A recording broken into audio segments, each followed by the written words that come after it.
This is Tim Staten with Tim Stating the Obvious. What is this podcast about? It's simple. You are entitled to great leadership everywhere you go, whether it's to church, whether it's to work, whether it's at your house, you are entitled to great leadership. And so in this podcast, we take leadership principles and theories and turn them into everyday, relatable, and usable advice. Hey, and welcome to another episode of Tim Stating the Obvious. Before we get into this episode, I want to take a quick moment and say thank you to the Nature Boyy for commenting and leaving a review this last couple weeks. He said, "This podcast has been fundamental for me lately. It's been the single driving force for me, striving harder and noticing shortcomings I didn't even know I had. I've been thinking a lot lately about how this podcast can help and add value to your everyday life and professional life. I don't necessarily want people to view shortcomings of themselves, but if something in this podcast can help you see something differently or think something differently on a topic than you normally would, then I'm glad that you listened to this episode and got something out of it. The entire premise of this podcast is that we select a leadership theory or principle, we talk about it, and then we provide a couple of everyday practical applications for it. So if you got some value out of that, I am very appreciative of you. One, that you stopped by, you listened to it. And the second thing is that you got something out of it. And the third thing is that you actually left, you commented and you left a review and you let me know what you think to give me some feedback. So I really appreciate it. So the Nature Boyy, thank you so much for leaving a review and sharing your insights and comments. I really do appreciate it. And, for anybody else out there, if you get something out of this, just leave me a note and let me know what you think, because that actually, one, helps other people when they come to this podcast and they think, well, is this something I should listen to? I'm pretty sure people go to the reviews and they take a look at it and then they go, oh yeah, this is something I could benefit from. So in this podcast, every point of view that I take is from your point of view. At least I try my best to consider your point of view and what value, what do you get out of it from listening to this? So hopefully, when you listen to this podcast, you can get one or two things that you can take from it and incorporate it into your everyday life, or you can put it into your own leadership style and you can make that better. Or even better yet, maybe you're not in a leadership position yet, but you're watching your current leadership and you can take away some things of, okay, they're doing these things right and they're not really doing these other things right. So I'm not going to repeat those same mistakes when I get into a leadership position or a leadership role. I'm not going to do those things that I didn't like, and that you remember it. And so that way you don't keep repeating the same vicious cycle of poor leadership. So thank you for leaving a comment. So now we're going to get into our next episode. So in our last episode, we talked about having a higher order of thinking skills like innovation, critical thinking, and problem solving. And in this episode, we're going to talk about category 3 of life skills, which are emotional intelligence and interpersonal skills, which, makes up conflict management, teamwork, and communication. So have you ever worked with somebody and they always seem to rub people the wrong way? Or have you worked with people that seem to not gauge the other team's reaction well? Maybe you seem to feel like people around you are annoyed by you and don't understand your position or point of view when you're trying to communicate an idea or a topic with them that you're passionate about. Being able to communicate with coworkers, direct reports, and higher levels of leadership is critically important to the success you will have in and out of the workplace.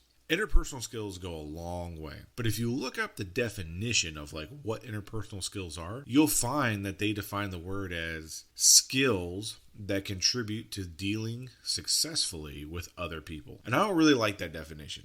And here's why. Let's take a look at that for a minute. So one, who defines success in an interaction between two people, right? So it says, being able to successfully deal with other people's and skills that contributed to that. But who defines the success in that? So using this definition, let's look at an example of going through any drive-through window at any fast food or quick serve place for interpersonal skills. Think of one in your head, and you think that you drive up to the window, you roll your window down, and you wait for the verbal cue of, what do you want? There may or may not be some added extra words to it, but that's the basics of it, right? To get you to respond with what you want. So you respond with what you want. They tell you the total. They may or may not repeat back what you told them. And then you drive around to the window. You pay for your food. They hand you the food and you drive off. By that definition, that was a successful interpersonal skill interaction in both parts by the previous definition. And why? Well, you had to deal with somebody else to get something that you wanted. Did you accomplish your goal? Did I get what I wanted? Yes, I went to a place and I paid for food and I got it. Success. But if you look at that, we got to look at it a little bit deeper. Okay, so let's take a look at it this way. There is so much more to human communication and interaction. There's body language, social cues, verbal tones and emphasis, and people having feelings and emotion. The whole encounter could have happened, and it could have been the worst experience you had and you felt during that interaction. And if it was on the customer's end, it may be a lot longer than you think before they decide to go back to that restaurant or that fast food place. So interpersonal skills are much more than that. And that is why I go off of emotional intelligence and the emotional quotient of a person. So emotional intelligence is your ability to recognize yours and other people's emotions and to feel the difference between feelings appropriately and use this emotion and use this emotional information to guide your thinking and behavior during interactions with people. Right? Studies have shown that people with higher levels of emotional intelligence skills have better mental health, have more impactful leadership traits, and perform better at work. With technology being the way it is today, it can be very hard to determine the emotions between text messaging or social media posts. Like, unless it's a video post or even that. Even that can have its own issues with really understanding the intent behind what someone's trying to portray. So we have almost 2 generations now that have grown up with technology and socially interact without face-to-face communication. Texting has become the staple of communication versus a phone call. At work, we would rather use a Slack message or Microsoft Teams message instead of getting up and going to ask the face-to-face question. Interestingly enough, ways to improve emotional intelligence, we've talked about that in part 2, which talks about self-awareness and self-management. By working on those 2 areas, you can improve your overall emotional intelligence by being more in tune with how you are feeling and what you're feeling. Being able to understand that when you're having an interaction with somebody, you have emotions too. So being able to determine, okay, what are my emotions and why am I feeling what I'm feeling? So that way, when you interact with somebody, you can take a look at that. Okay, this is what I'm feeling,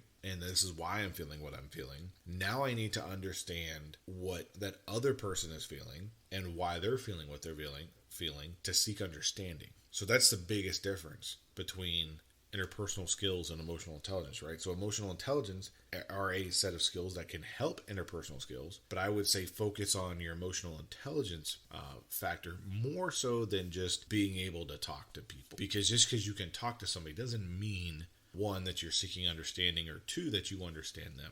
So the last area to work on with increasing our emotional intelligence is social awareness. We need to understand the emotions of others and have empathy to become better. And that's what we just talked about.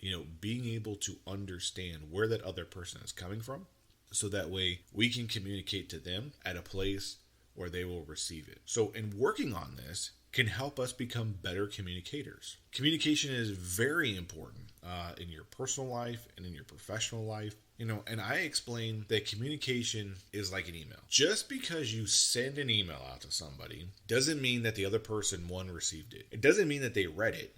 And even if they read it, they may have read it incorrectly, or they may have read it correct. But being able to speak so that the other person understands our point of view and facts on the subject is critical to success. Just because you say something doesn't mean the other person heard you or understood you. When writing, it's even more important to get to the point clearly and concisely.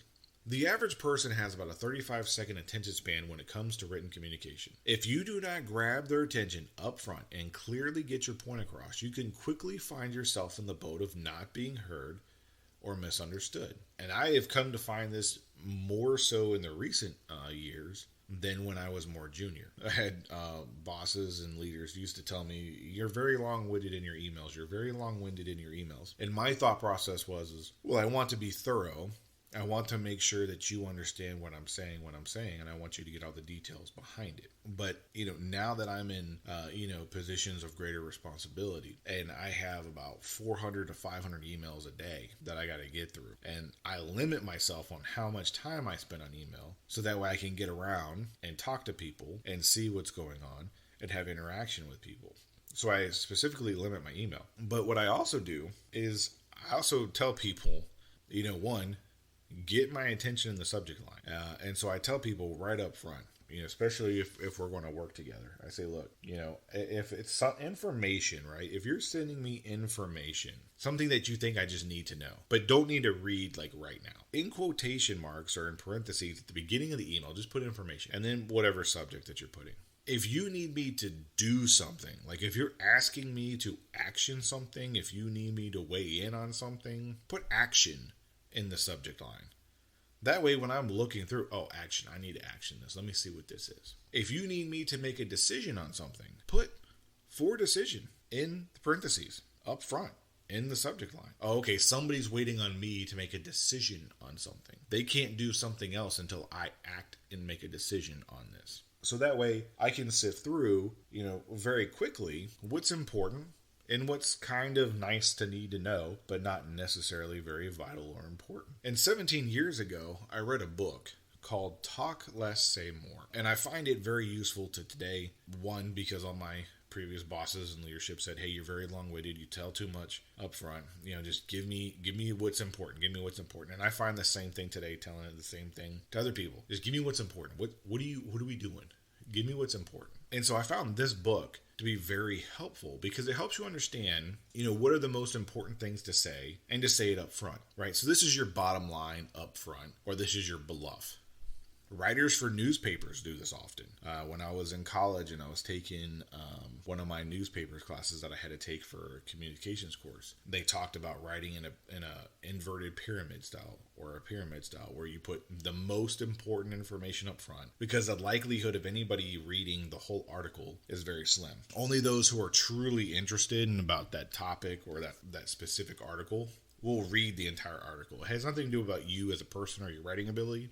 It has to do with the person on the other end and them wanting to view and listen to get what they want, right? So what do people want? They want the big idea up front, and then you give them the details later. And if they really want more details, then they'll read down below and get the rest of them, as they get there. So oftentimes, leaders may or may not want the backstory to everything. They may just trust your judgment and say, okay, just give me what I need to help me get you what you're looking for, because that's why we're having this interaction. So think about it of like a 2-minute pitch. What are the most key critical things to tell somebody in 2 minutes or less? Then if they want to know more, they'll ask for it.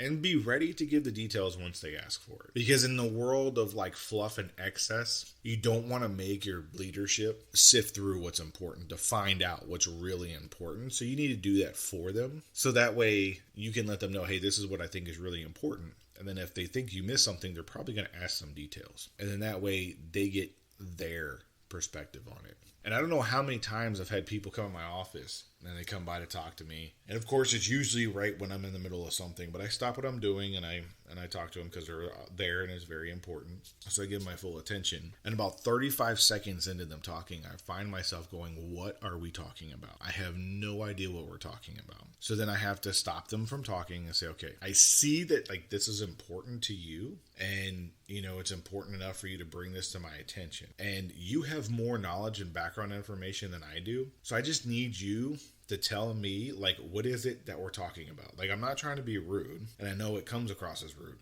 but, like, tell me, like, what it is that we're talking about. Like, what aspect are we talking about? And then tell me why you think it's important and what you need me to do about it. And that helps the person rearrange their thought process in their mind to be like, okay, this is what I'm here for. This is why it's important. This is what I need. Or this is what I don't need. I just wanted to let you know. So if you can communicate clearly and you work on that skill, that goes a long way to interpersonal relationships and interpersonal skills. It goes back to your emotional intelligence portion of it, right? where you're like, okay, I need to talk to the person to where they will hear and understand what I'm trying to communicate to them. So if you can do that clearly and you can communicate clearly, then that will help you with teamwork. And teams come in many forms and functions. Some team members may be in the same career field as you, and other team members may not. You may be on a multifunctional team or a cross-functional team. So you have to learn to communicate like without specific, career field or niche jargon. So people can understand what you and your director's position is and what you need from them and how you can contribute to them and how they can contribute to you. So I did a whole series on team building in season 1. So if you want to go check that out, it's like a 5-part or 6-part mini series I did on how to build teams. But I would recommend that you go there first. And if you're like, oh, well, I want to know more about teams, well, that'd be a great place for you to go start and take a look there. But you have to be able to work on teams. As most organizations are, a conglomerate of teams. If you've never worked in a team before, I would recommend that you focus on the 5 C's, which are communication, camaraderie, confidence, coachability, and commitment. With the big 2 are being communication and commitment. Right? You got to be able to talk to people. You got to be able to receive feedback from people. And you have to be able to be committed to the team. Let everybody know and show everybody through your actions, not just words, that you're there for the team and that you're there to help the team succeed and get better. And then I would say probably coachability after that. You got to be able to take feedback. You got to be able to move on and you got to be able to move forward. You're never perfect. No one's perfect. Every time you work on a team, everything is different and more difficult. And that's okay. Because as you know, when you're working with other people and they're trying to do the best job that they can, you're trying to do the best job that you can. And we already talked about how we all have emotions and we're tied to an idea. And conflict is going to arise. But conflict is healthy and it can be unhealthy. But healthy conflict pushes each team member to do better and bring about new ideas. Unhealthy conflict causes people to shut down and not contribute to the team. Being able to distinguish between the two can change people, and it could be for the better or for the worse. But we have to understand that not all criticism is adverse. Sometimes people ask questions and challenge what you have presented because they may try to seek understanding. I worked with somebody who would always ask questions, and people are like, man, this person always hates me. He's always like getting after me. And then pretty soon the entire organization started taking that feeling. This guy just does not like anybody or anybody's opinion or anybody's input. And he literally got up in one meeting and told everybody, he was like, I don't want you to feel that I don't value what you're bringing to the table, because I do. He goes, but I am asking questions and I'm challenging you because I am trying to understand, because you know more than me on this subject. I am trying to catch up to you, so I'm asking questions that make sense in my mind to help me get to where you're at so that we can either make a decision or we can refine something and then move forward. And that's really stuck with me over the years because, there's a lot of people who don't seek understanding. And there's a lot of people and leaders out there who don't try to seek understanding. But that conflict that arises can be good and healthy, but we have to let people know where that conflict is coming from. And then it's coming from a good place. It's not coming from a negative place. So because they may be able to see a flaw in your idea, or they may be trying to see where they can contribute to your idea, or they may try to make the idea better and something that you didn't think of. And being able to work through conflict is what will set you apart from your peers. Your ability to disagree with somebody without being a disagreeable person will make you money in with your leadership. I don't know how many times I have seen great people become disagreeable people when somebody disagreed. It's okay to have disagreements, but you don't need to change who you are as a person and emotionally invested into something to the point where somebody challenges it. You change who you are as a person, become a disagreeable person. You can agree to disagree. It's okay. Anyone on a team should be able to voice their opinions without fear of intimidation or reprisal, right? So likewise, you should be able to voice your disagreement without attacking somebody else. So just like you expect other people to challenge your ideas and ask you questions and disagree with you, you should be able to do the same thing to them within your left and right limits, because that's what we do as teams, right? We try to refine things and make things better. And conflict is inevitable. It'll happen. So my advice is don't be 100% married to your idea. 100 support your idea and know that it may change and people will have input, and they should have input into your idea. And remember, you will have ideas that are bad. You are a human being, and that is okay. We all have bad ideas. You know, I'm reminded of the Lego movie where Emmett, you know, the main character Emmett, and they're like, oh, you're a master builder, build something. So he like freaks out and he builds a double-decker couch. And everyone was like, well, that's a horrible idea. Like, you know, if you're on like the first couch and somebody's on the second couch and you're trying to watch the TV and you're looking through people's feet, you know, that's a horrible idea. And it seemed like a worthless idea. And at the time, and for the environment, it was a bad idea. However, later on in the movie, it was the only thing that floated and saved them when they ended up in the ocean. We're all going to have bad ideas, and that's okay. And, you know, you have to keep your ideas out there so that way a good idea can be fleshed out as a bad idea, or fleshed out in a group setting and made into a stronger idea. And maybe you have a good idea, and as you're, you know, going through the process of refining it and honing it, it just becomes irrelevant or unnecessary and no longer valid. And that's okay. But we all need to remember that working in a team, you should seek understanding through the conflict instead of trying to be right, even if you are right. Because if you go from a place of trying to be right, you're always going to find yourself being wrong, because everybody else is going to be turning against you. So you have to always, you know, work through conflict, through seeking understanding through the conflict, and hopefully you'll be able to convince people that you are correct and that is the appropriate way to go. But that's okay if the group decides not to do that. So these are just the tip of the iceberg on the interpersonal skills and what will set you apart from your peers. It seems simple.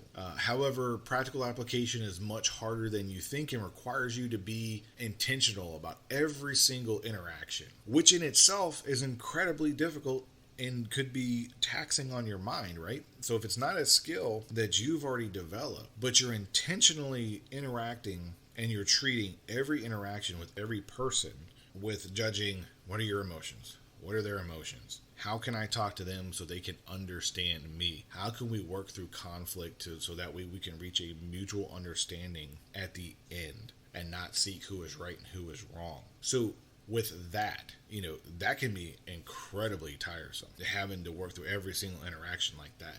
But the more you work on it, the more second nature it becomes, the more habit it becomes, the more easy flowing it becomes.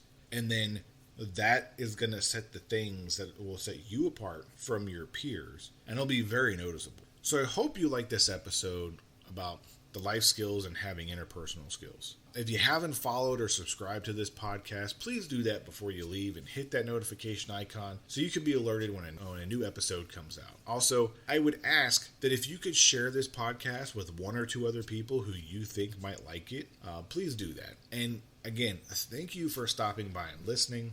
I'm Tim Staten, stating the obvious.